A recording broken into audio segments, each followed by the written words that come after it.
I bring back to you our moderator, Mr. Frank Motek.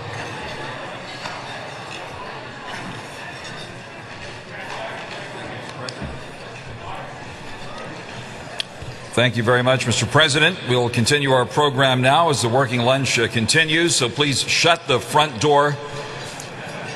We'll be able to continue the program now. May I have your attention, please? Looks like the Dow has slipped 26 points here just before the close. The NASDAQ down 6, the S&P 500 down 4. And now the weather, partly cloudy sky today with a high up around 70. We're showing a nice 65 right now here in downtown Los Angeles. Give you a quick update on that, and let's get right to our next panel, ladies and gentlemen. In fact, if the panel could kindly join me here on the stage, we have everything set up for you. Folks, on Monday, may I have your attention, please? Shh. It was reported that newly built homes and schools boosted U.S. construction spending by 1.1% in the month of October. And here in California, without the resources of redevelopment agencies, local governments are struggling to identify funding resources for essential infrastructure investment and service delivery. Joining us now to set the stage for our next panel on opportunities to finance infrastructure projects and best practice community revitalization efforts is Larry Cosmont, the president and CEO of Cosmont Companies. Founded in '86, Cosmont Companies is an industry leader in public-private real estate transactions and public finance. In 2009, Larry Cosmont created the Cosmont Muni Horizons Fund, which sources private financing for public projects, P3 initiatives, infrastructure funding, economic development. Also the managing partner of the Renaissance Community Fund, which invests and develops mixed-use residential and commercial projects throughout the Golden State. Please join me in welcoming Larry Cosmont.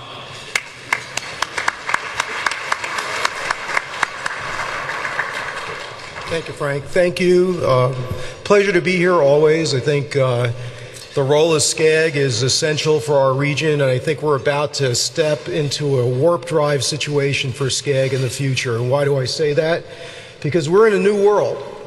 We've heard a lot today about the challenging economy, about the need to create jobs. Local governments are struggling with pursuing economic development projects. And the truth is that there have been new tools and new rules and new funds placed on our table, but many of us are still looking at the past. Some of us are still saying, well, we need redevelopment and we need that funding source. And I'm here to tell you that while we were arguing about the demise of redevelopment, the governor and the state passed a series of laws that enable us to finance infrastructure in the pursuit of sustainable economies.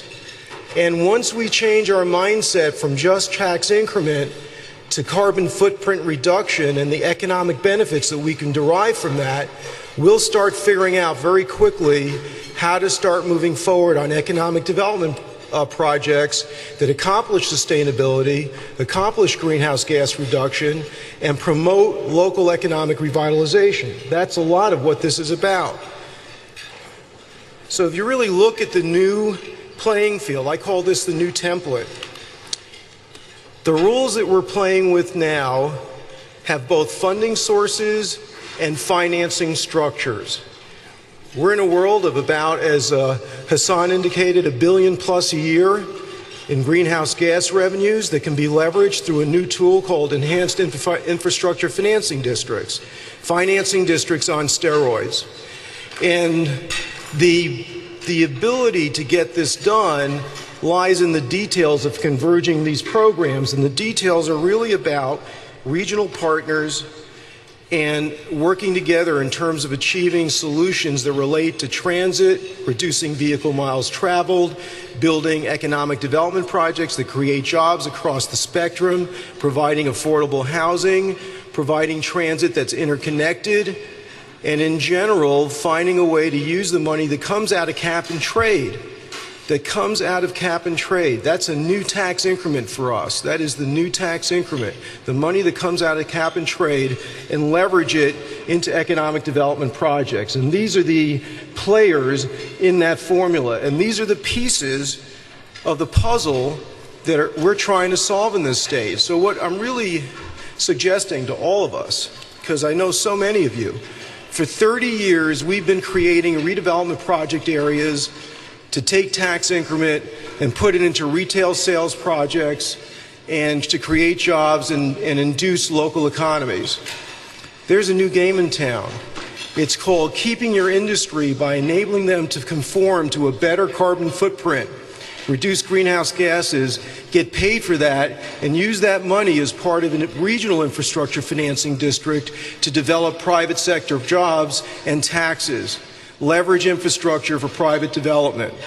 It's an easy formula to understand because we've been screaming about the fact that our infrastructure hasn't been working in California for a long time. So these are whether it's sewer, water, housing, transit, whether it's as a result of climate change or a drought, this is the equation. You know, sort of what I'm trying to indicate to all of us, wake up, this is where the game gets played if you want to revitalize your communities.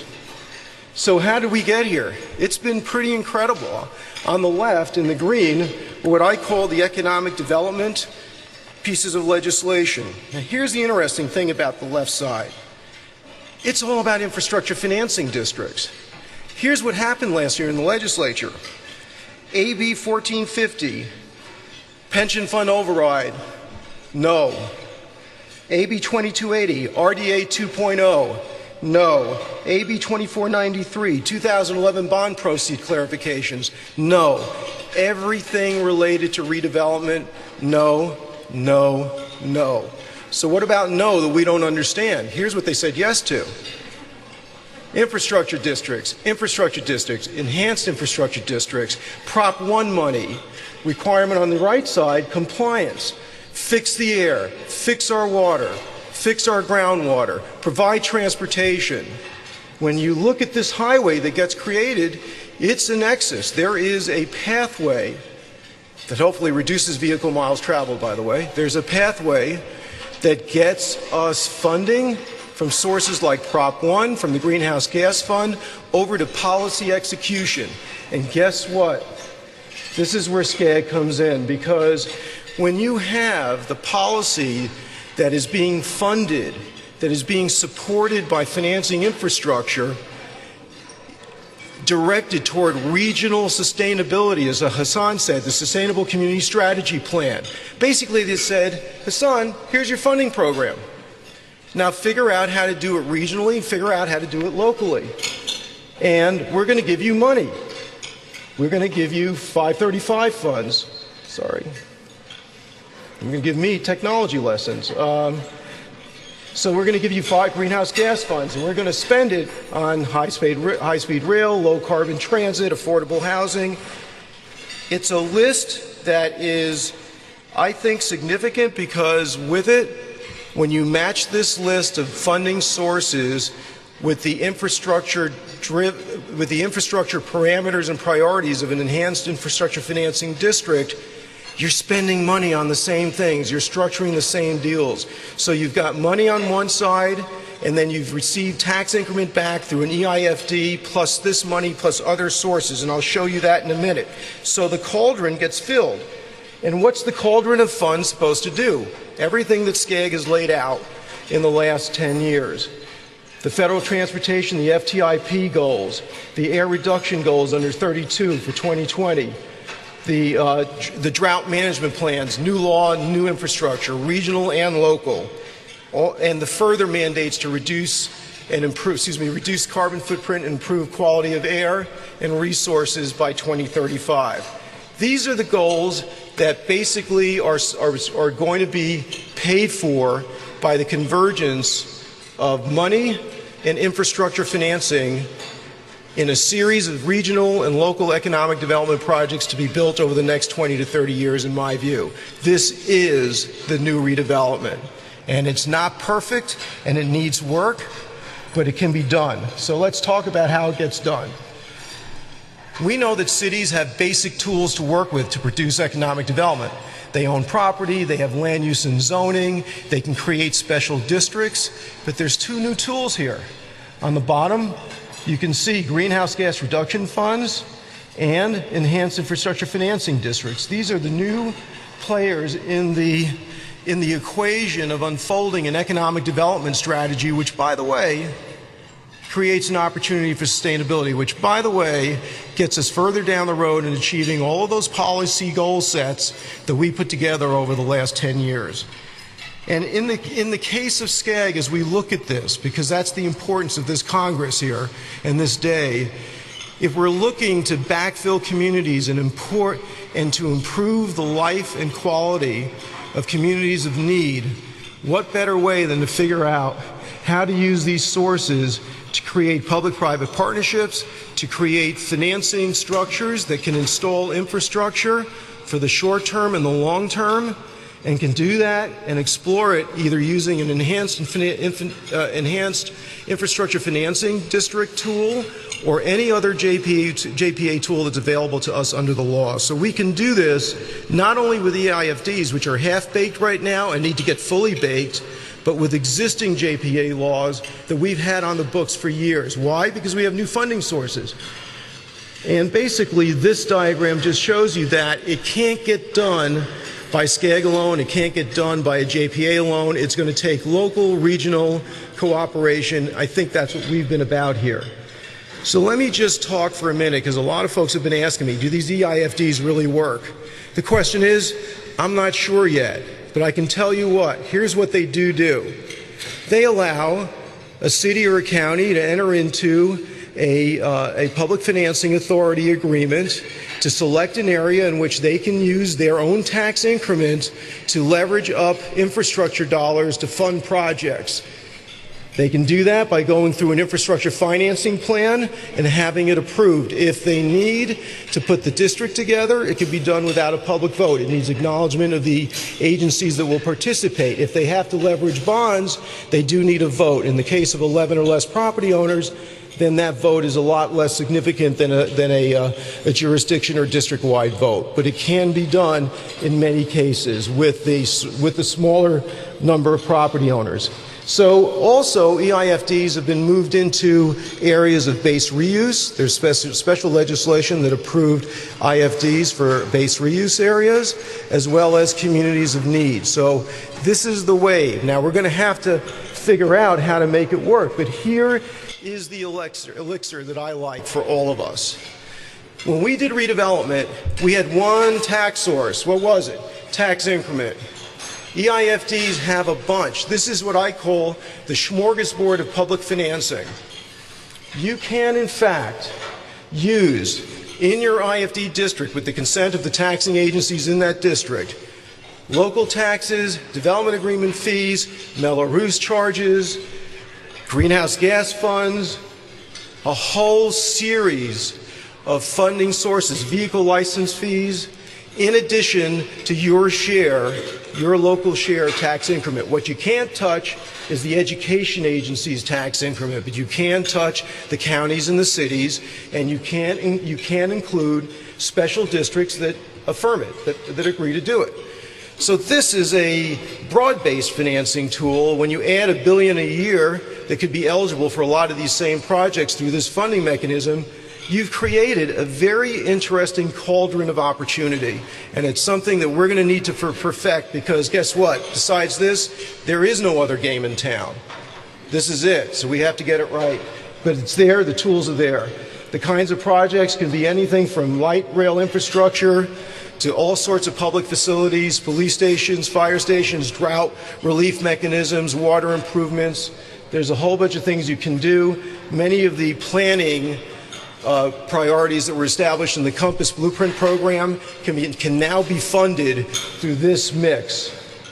Now I'm going to just show you one project for a minute that we did in Southgate that used a variety of tools. We took a city that had 16% unemployment, that needed jobs, and we created a shopping center on 32 acres of contaminated property, cleaned it up, acquired it, cleaned it up, sold it to a developer without a redevelopment agency. When I say we, City of Southgate, Cosmont was their real estate and public finance advisor, and we did not use RDA. We used utility authority, we used a fee waiver agreement, we used new market tax credits, we used EDA grant, and we required local hiring so that we could jumpstart the community and create the jobs. And it worked. It opened in 2014. It's fully leased. Over 600 jobs created, over 50% to the local community. I use this as an example. It's urban infill. It is a community of need.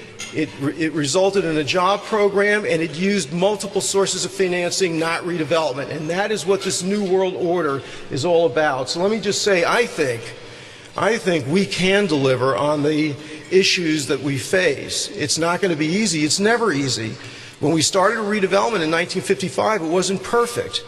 This is the new world. This is the new order. I think let's go take this, put it to work to resolve poverty issues, improve communities of need, further and advance viable, sustainable economic development programs, and do it in a way that really cleans up our environment, creates the jobs we need, and creates sustainable, healthy, vibrant local economies. Thank you very much.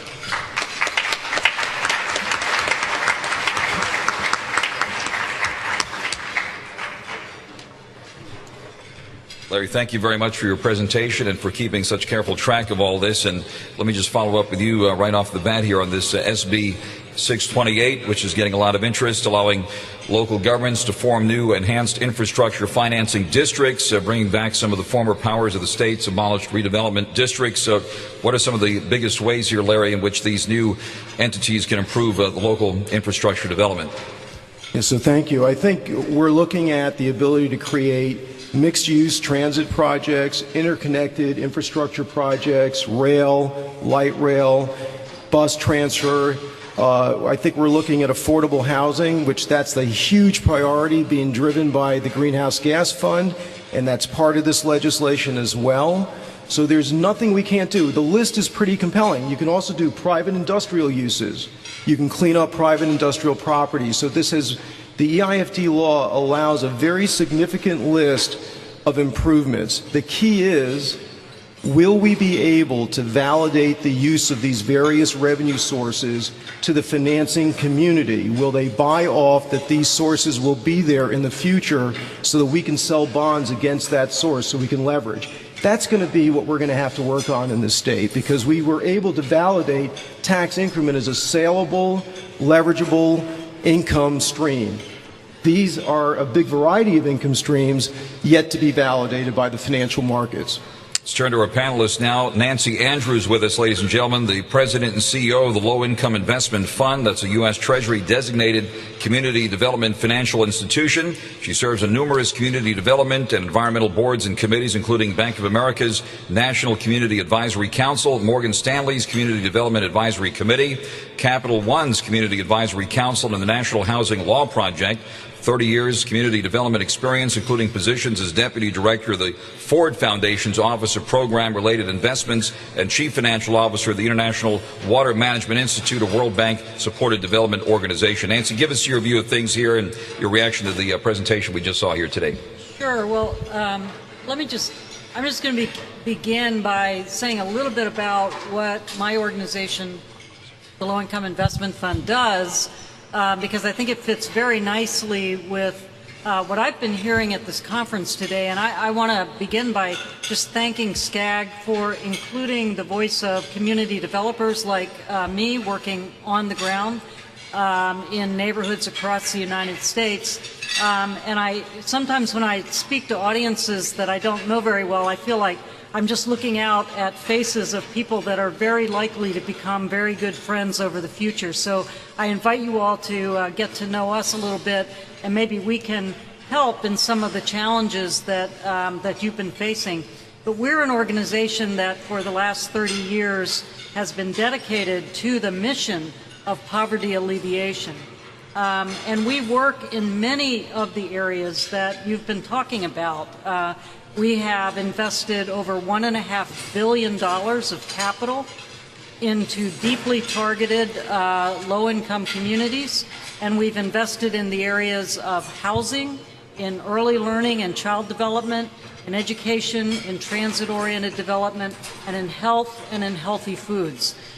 We estimate that the investments that we've placed have generated about $7.5 to $8 billion of additional private and public investments, and have generated about 100,000 jobs throughout the U.S. So that's not a bad track record when you're talking about a combination of economic development and poverty alleviation. Our model, the way we do that is by, we actually receive large chunks of investment capital from major banks, and you could hear from the discussion of the boards that I'm on. Those are our primary partners: Bank of America, Capital One, Chase, etc. They invest in us, and they allow us to use their dollars along with philanthropic dollars. We blend those dollars together and then find ways of overcoming what would naturally be thought of as credit blemishes to the advantage of projects that are being activated in low-income communities. I think the thing that really makes this model work is that while we're trying to run on a break-even basis, we figured out how to do this work in a way that has allowed us to place that money, and over 30 years have lost only about $5 million.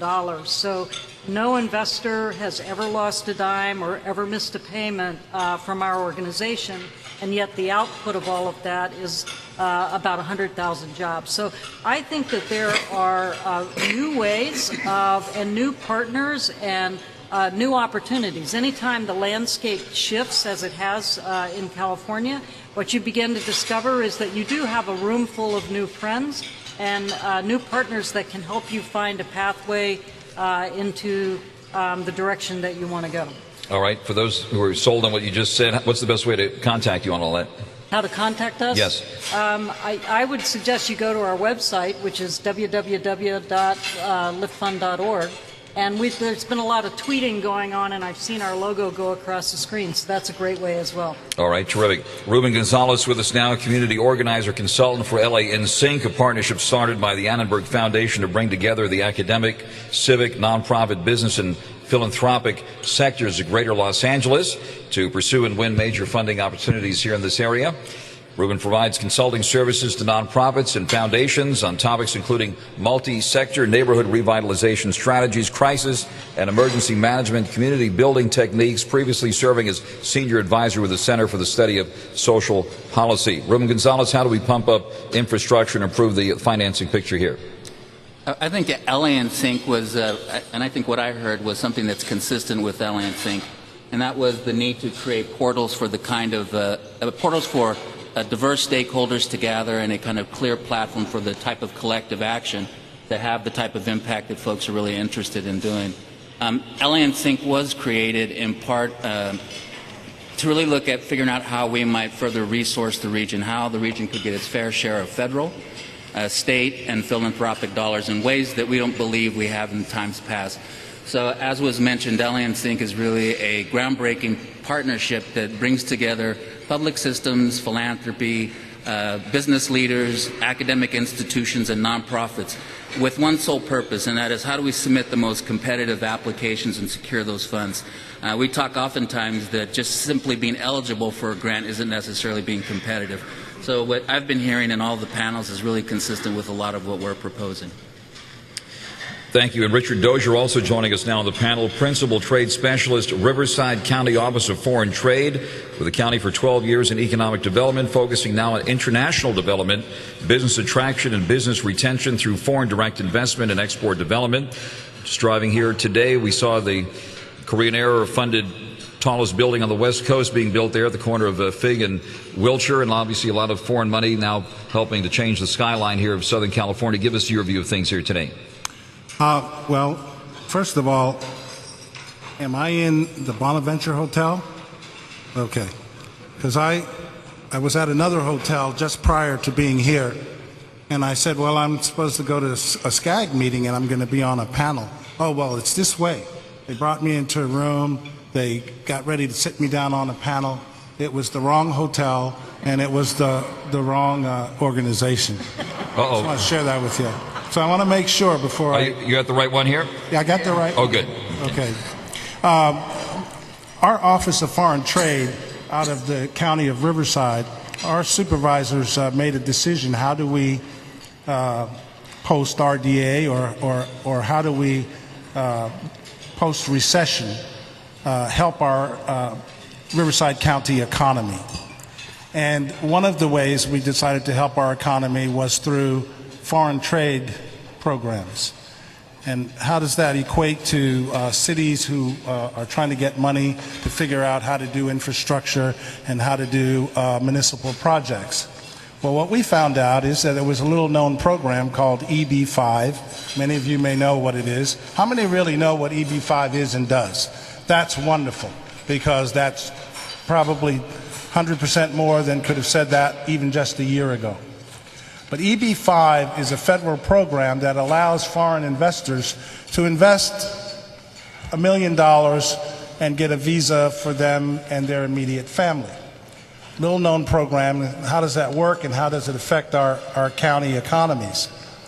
We were just in the city of Harupa, and one of our Chinese EB5 centers had just invested about $3 million on a shopping center land. They'll spend another $16 to $20 million developing that property, and this wasn't their first project in Riverside County.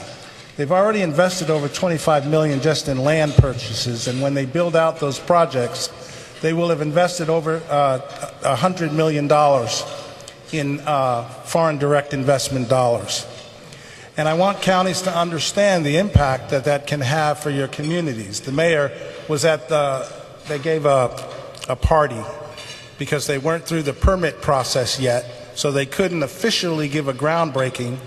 So I said, well, your investors were coming over and you want to show them the project and you want to celebrate, just have a party. If the mayor doesn't want to come, that's fine, because he can't, say he's supporting something yet that isn't through the permit process. But the mayor of Harupa did come, to his credit. And many of those Chinese investors were sitting in the audience listening to some of our local politicians thank them for being and investing in their community. That one project, as I said, would be $16 million investment in just one portion of that city. And that's one of our newest cities. They could use the investment. There's an organization called IIUSA. If you're not familiar with that, Google it. They claim that 95% of all EB5 capital raised, that's $6.5 billion, between 2005 and 2013, and the numbers created for jobs, 131,000 U.S. jobs. This EB5 program, you have to create 10 American jobs for every $1 million that are invested. Now, the cities and the counties and municipalities that have learned to harness this is a valuable source of new investment. The investment community, the brokers that finance some of your projects, have already discovered this, because a lot of their portfolio includes EB5 dollars. You need to just spend a little more time and study that, because you will find that you can tap into those resources for municipal projects. But just know that these investors are getting smarter. These EB5 investors are being told, be careful about what you invest in when you invest in municipal projects, because what is great for us, and we know will develop our community, may not pencil out for them as investors, and they don't want to be the stupid money in a deal. So as government officials, you have to realize that these are very savvy investors in many cases, and that they will scrutinize every municipal project that you bring to them. I was showing them a shopping center site in Palm Desert. It was going for $7 million, just the land. And they said to me, well, can you get me the report that came up with the price? That, how did you come to the price? And we had to get that report, and we had to send it to them.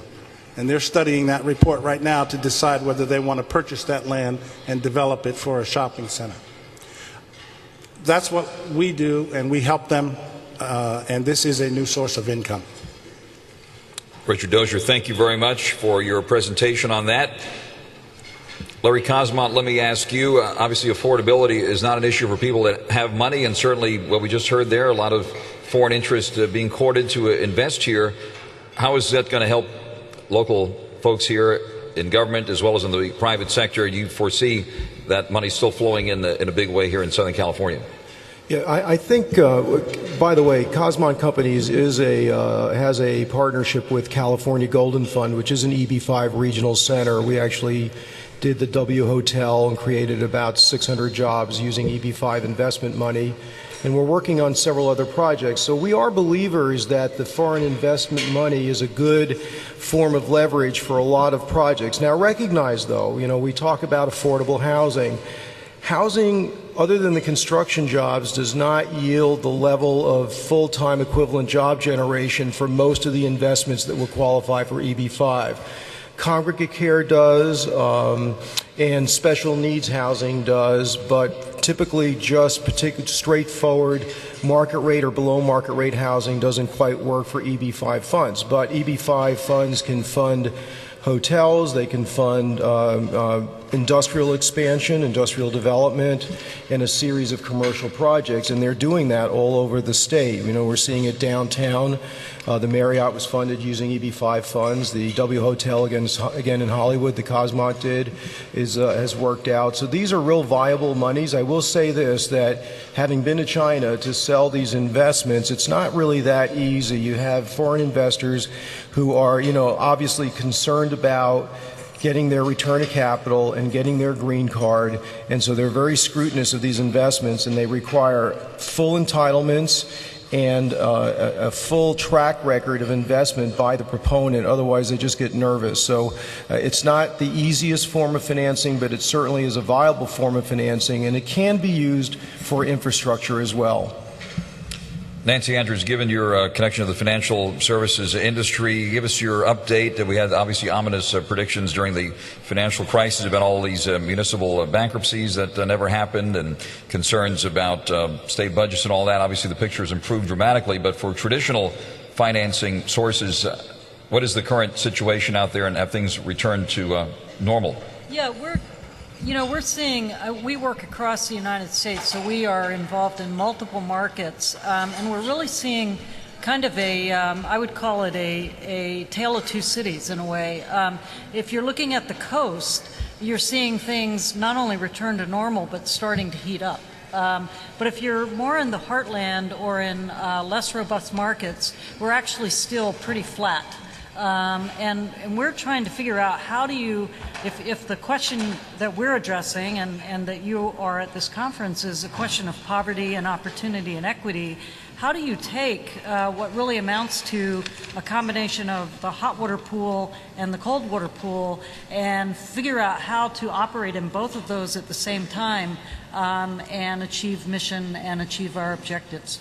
Right, and along those lines, Ruben, in keeping with the theme of this discussion here in the conference, understanding many local governments still feeling strapped to provide basic services to their residents now, how can communities utilize your group, LA in Sync? That's not the group that Justin Timberlake used to be with, is it? No. Bye. Didn't they have that one? No. Our primary goal is really to, once we identify and or forecast large-scale federal, state, and or philanthropic funds, and we do have a threshold that's $5 million and above. And it could be in housing, education, transportation, manufacturing, the list goes on.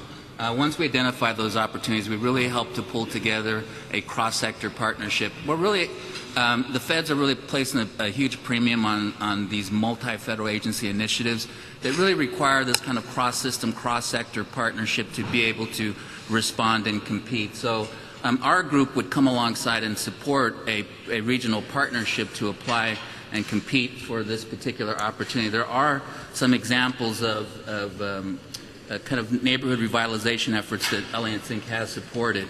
LA Sync did support LA City in applying and competing and securing a Promise Zone designation, and this really is a commitment from the President to really figure out what are ways to transform what have been historically distressed communities into communities of opportunity. We're also looking to support HACLA, who's going to apply for a Choice Neighborhoods grant, which is a $30 million opportunity.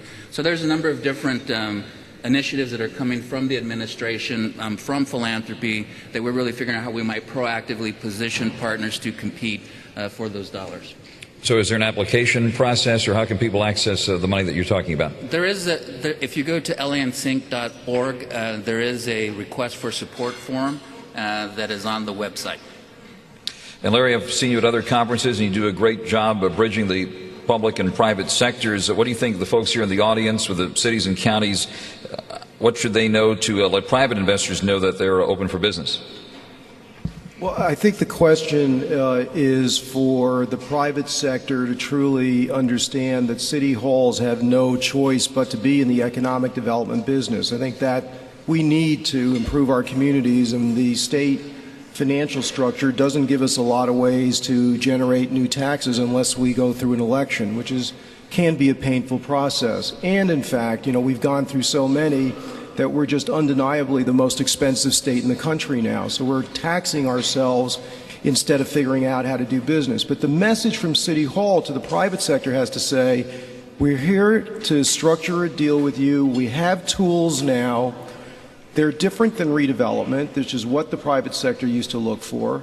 We're probably not going to be in a position to underwrite a Costco anymore, but there are projects that we can put to work and fund, including industrial, including transit-oriented development, including mixed use.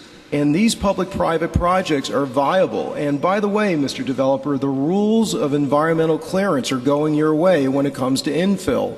So we can help you on process as well. That's the message that the private sector has not heard in California, because when they go to Sacramento, they don't hear a business-friendly message. And when they go to City Hall, what they tend to hear is, wow, woe is me, I lost redevelopment, I'm really not sure how I can help you. We just need to change that dialogue quickly, because one, it's not true, and number two, we will predict a bleak future if we're not willing to help ourselves and help our possible partners.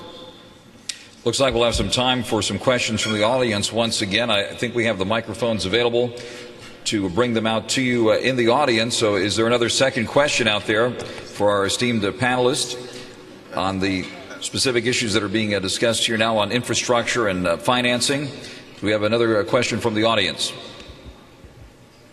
Isn't that dessert fantastic?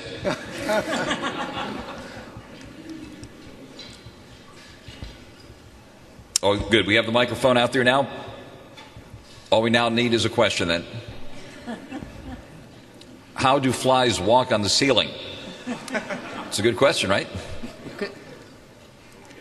One question was posed to me earlier, and that was that LAN-Sync has really remained focused on supporting regional partners and applying for grants within LA County.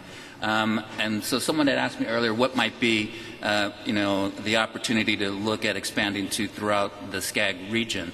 And when we have conversations with our public sector partner, they tend to come to LAN-Sync with this understanding, or clear understanding that with dwindling resources and highly competitive grant opportunities, that good governance and good government really requires the need to have strong partnerships, not just with other public systems, but with philanthropy and with nonprofits and with academic institutions and others. We have supported a number of initiatives. That one recent was through the Department of Commerce for investing in manufacturing community partnership. It was one of 12 sites to be designated. I saw manufacturing was a key issue that you all have been talking about. And it was for 4 counties, Ventura, LA County, Orange, and San Diego. And then we're in the process of supporting a partnership to really look at competing for a Clean Energy Manufacturing Institute that's coming out of the Department of Energy and it most likely will be also Southern California. Richard, let me ask you this. Of course, the trophy properties and the big projects going on here get a lot of attention as far as foreign investment are concerned. But what are the foreign buyers most interested in the Inland Empire nowadays? Well, what we found is they have to create the jobs, of course, the 10 jobs. So a lot of hotels, hospitals was just approached. They're concerned about the education of their children. So if you have a weak performing school system, they are coming to want to build their own schools from early elementary up through high school. And so they'll be coming in, investing in your communities to shore up any weaknesses you might show in your school systems. And those are just some of the projects that they've asked. Around the universities, for example, they are asking for student housing, to build student housing or hotels, because many of the foreign national students they know will be coming to those universities, and their parents will be visiting them, so they want to provide a certain level of housing for their children as well as their parents when they come to visit. These are some of the smaller projects, but they're starting to ask about, and here's a key, that this is a change within just the last year.